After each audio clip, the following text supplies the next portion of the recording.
بسم اللہ الرحمن الرحیم۔ السلام علیکم دوستو، آپ کو نصیحت چینل پر خوش آمدید۔ دوستو، آج آپ کو حضرت یونس علیہ السلام کا واقعہ بیان کریں گے جس میں آپ مچھلی کے پیٹ میں رہے، اور یہ بھی بیان کریں گے کہ کس طرح آپ نے ایک آیت کریمہ کی تلاوت کی اور اللہ پاک نے آپ علیہ السلام کو مچھلی کے پیٹ سے زندہ سلامت نکال لیا۔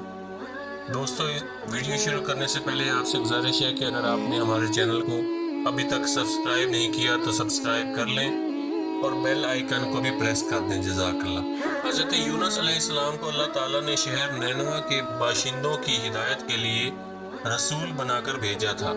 نینوہ یہ موصل کے علاقے کا ایک بڑا شہر تھا۔ یہاں کے لوگ بت پرستی کرتے تھے اور کفر و شرک میں مبتلا تھے۔ حضرت یونس علیہ السلام نے ان لوگوں کو ایمان لانے اور بت پرستی چھوڑنے کا حکم دیا، مگر ان لوگوں نے اپنی سرکشی اور بغاوت کی وجہ سے اللہ عز و جل کے رسول علیہ السلام کو جھٹلا دیا اور ایمان لانے سے انکار کر دیا۔ حضرت یونس علیہ السلام نے انہیں خبر دی کہ تم لوگوں پر عنقریب عذاب آنے والا ہے۔ یہ سن کر شہر کے لوگوں نے آپس میں یہ مشورہ کیا کہ حضرت یونس علیہ السلام نے کبھی کوئی جھوٹی بات نہیں کہی، اس لیے یہ دیکھو کہ اگر وہ رات کو اس شہر میں رہیں جب تک سمجھ لو کہ کوئی خطرہ نہیں، اور اگر انہوں نے اس شہر میں رات نہ گزاری تو یقین کر لینا چاہیے کہ ضرور عذاب آئے گا۔ رات کو لوگوں نے یہ دیکھا کہ حضرت یونس علیہ السلام شہر سے باہر تشریف لے گئے، اور واقعی صبح ہوتے ہی عذاب کے آثار نظر آنے لگے کہ چاروں طرف سے کالی بدلیاں نمودار ہوئیں اور ہر طرف سے دھواں اٹھ کر شہر پر چھا گیا۔ یہ منظر دیکھ کر شہر کے باشندوں کو یقین ہو گیا کہ عذاب آنے والا ہے، تو لوگوں کو حضرت یونس علیہ السلام کی تلاش اور جستجو ہوئی، مگر وہ دور دور تک کہیں نظر نہ آئے۔ اب شہر والوں کو اور زیادہ خطرہ اور اندیشہ ہو گیا، چنانچہ شہر کے تمام لوگ خوف خدا سے ڈر کر کانپ اٹھے، اور سب کے سب عورتوں، بچوں، بلکہ اپنے مویشیوں کو ساتھ لے کر اور پھٹے پرانے کپڑے پہن کر روتے ہوئے جنگلوں میں نکل گئے، اور رو رو کر صدقے دل سے حضرت یونس علیہ السلام پر ایمان لانے کا اقرار اور اعلان کرنے لگے۔ شوہر بیوی سے اور مائیں بچوں سے الگ ہو کر سب کے سب استغفار میں مشغول ہو گئے، اور اللہ تعالیٰ کے دربار میں گڑ گڑا کر گریہ و زاری شروع کر دی۔ جو مظالم آپس میں ہوئے تھے ایک دوسرے سے معاف کرانے لگے، اور جتنی حق تلفیاں ہوئی تھیں سب کی آپس میں معافی تلافی کرنے لگے۔ غرض سچی توبہ کر کے خدا عز و جل سے یہ عہد کر لیا کہ حضرت یونس علیہ السلام جو کچھ خدا کا پیغام لائے ہیں ہم اس پر صدق دل سے ایمان لائے۔ اللہ تعالیٰ کو شہر والوں کی بے قراری اور مخلصانہ گریہ وزاری پر رحم آیا اور عذاب اٹھا لیا گیا۔ ناگہاں دھواں اور عذاب کی بدلیاں رفع ہو گئیں، اور تمام لوگ پھر شہر میں آ کر امن اور چین کے ساتھ رہنے لگے۔ جب کسی قوم پر عذاب آ جاتا ہے تو عذاب آ جانے کے بعد ایمان لانا مفید نہیں ہوتا، مگر حضرت یونس علیہ السلام کی قوم پر عذاب کی بدلیاں آ جانے کے بعد بھی جب وہ لوگ ایمان لائے تو ان سے عذاب اٹھا لیا گیا۔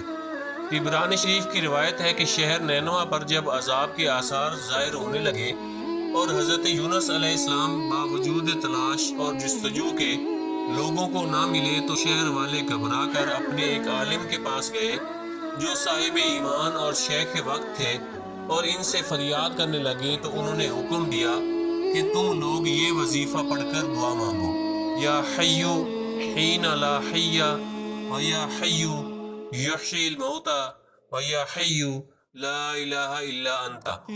چنانچہ لوگوں نے یہ پڑھ کر دعا مانگی تو عذاب ٹل گیا، لیکن مشہور محدث اور صاحب کرامت ولی حضرت فضیل بن ایاز علیہ رحمہ کا قول ہے کہ شہر نینوہ کا عذاب جس دعا کی برکت سے دفع ہوا وہ دعا یہ تھی: اللہم انا ذنوبنا قد عظمت وجلت وانت اعظم واجل فافعل بنا ما انت اہلہ ولا تفعل بنا ما نحن اہلہ۔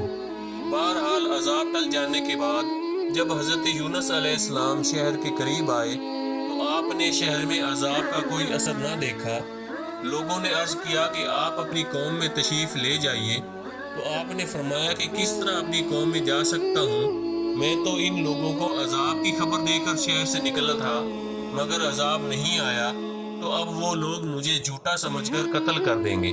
آپ یہ فرما کر اور غصہ میں بھر کر شہر سے پلٹ آئے اور ایک کشتی میں سوار ہو گئے۔ یہ کشتی جب بیچ سمندر میں پہنچی تو کھڑی ہو گئی۔ وہاں کے لوگوں کا یہ عقیدہ تھا کہ وہی کشتی سمندر میں کھڑی ہو جایا کرتی تھی جس کشتی میں کوئی بھاگا ہوا غلام سوار ہوتا تھا۔ چنانچہ کشتی والوں نے قرا نکالا تو حضرت یونس علیہ السلام کے نام قرا نکلا، تو کشتی والوں نے آپ کو سمندر میں پھینک دیا اور کشتی لے کر روانہ ہو گئے، اور فوراً ہی ایک مچھلی آپ کو نگل گئی، اور مچھلی کے پیٹ میں جہاں بالکل اندھیرا تھا آپ قید ہو گئے، مگر اسی حالت میں آپ نے آیت کریمہ لا الہ الا انت سبحانک انی کنت من الظالمین کا وظیفہ پڑھنا شروع کر دیا۔ تو اس کی برکت سے اللہ تعالیٰ نے آپ کو اس اندھیری کوٹھڑی سے نجات دی اور مچھلی نے کنارے پر آ کر آپ کو اگل دیا۔ اس وقت آپ بہت ہی نحیف اور کمزور ہو چکے تھے۔ خدا عز و جل کی شان کہ اس جگہ کدو کی ایک بیل ہو گئی اور آپ اس کے سایہ میں آرام کرتے رہے۔ پھر جب آپ میں کچھ توانائی آ گئی تو آپ اپنی قوم میں تشریف لائے اور سب لوگ انتہائی محبت اور احترام کے ساتھ پیش آ کر آپ پر ایمان لائے۔ حضرت یونس علیہ السلام کی اس دردناک سرگزشت کو قرآن کریم نے پارہ 23 سورہ صافات کی آیت نمبر 139 تا 148 میں ان لفظوں میں بیان فرمایا ہے۔ ترجمہ: اور بے شک یونس ضرور رسولوں میں سے ہے، جب وہ بھری کشتی کی طرف نکل گیا تو کشتی والے نے قرا ڈالا تو یونس دھکیلے جانے والوں میں سے ہو گئے۔ پھر انہیں مچھلی نے نگل لیا اور وہ اپنے آپ کو ملامت کر رہے تھے، تو اگر وہ تسبیح کرنے والا نہ ہوتا تو ضرور اس دن تک اس مچھلی کے پیٹ میں رہتا جس دن لوگ اٹھائے جائیں گے۔ پھر ہم نے اسے میدان میں ڈال دیا اور وہ بیمار تھا، اور ہم نے اس پر کدو کا پیڑ اگا دیا، اور ہم نے اسے 1,00,000 بلکہ زیادہ آدمیوں کی طرف بھیجا، تو وہ ایمان لے آئے تو ہم نے انہیں ایک وقت تک فائدہ اٹھانے دیا۔ دوستو، اس واقعے سے ہمیں یہ درس نصیحت ملتا ہے، جب کسی قوم پر کوئی بلا عذاب بن کر نازل ہو تو اس بلا سے نجات پانے کا یہی طریقہ ہے کہ لوگوں کو توبہ اور استغفار میں مشغول ہو کر دعائیں مانگنی چاہیے۔ تو امید ہے کہ بندوں کی بے قراری اور ان کی گریہ وزاری پر ارحم الراحمین رحم فرما کر بلاؤں کے عذاب کو دفع فرما دے گا۔ اور حضرت یونس علیہ السلام کی دل ہلا دینے والی مصیبت اور مشکلات سے یہ ہدایت ملتی ہے کہ اللہ تعالیٰ اپنے خاص بندوں کو کس طرح امتحان میں ڈالتا ہے، لیکن جب بندے امتحان میں پڑھ کر صبر اور استقامت کا دامن نہیں چھوڑتے اور عین بلاؤں کے طوفان میں بھی خدا کی یاد سے غافل نہیں ہوتے، تو ارحم الراحمین اپنے بندوں کی نجات کا غیب سے ایسا انتظام فرما دیتا ہے کہ کوئی اس کو سوچ بھی نہیں سکتا۔ غور کیجئے کہ حضرت یونس علیہ السلام کو جب کشتی والوں نے سمندر میں پھینک دیا تو ان کی زندگی اور سلامتی کا کون سا ذریعہ باقی رہ گیا تھا؟ پھر انہیں مچھلی نے نگل لیا تو اب بھلا ان کی حیات کا کون سا سہارا رہ گیا تھا؟ مگر اسی حالت میں آپ نے جب آیت کریمہ کا وظیفہ پڑھا تو اللہ تعالیٰ نے انہیں مچھلی کے پیٹ میں بھی زندہ سلامت رکھا اور مچھلی کے پیٹ سے انہیں ایک میدان میں پہنچا دیا، اور پھر انہیں تندرستی اور سلامتی کے ساتھ ان کی قوم اور وطن میں پہنچا دیا، اور ان کی تبلیغ کی بدولت 1,00,000 سے زائد آدمیوں کو ہدایت مل گئی۔ اللہ پاک سے دعا ہے کہ وہ ہمیں صراط مستقیم پر چلنے کی توفیق عطا فرمائے، آمین۔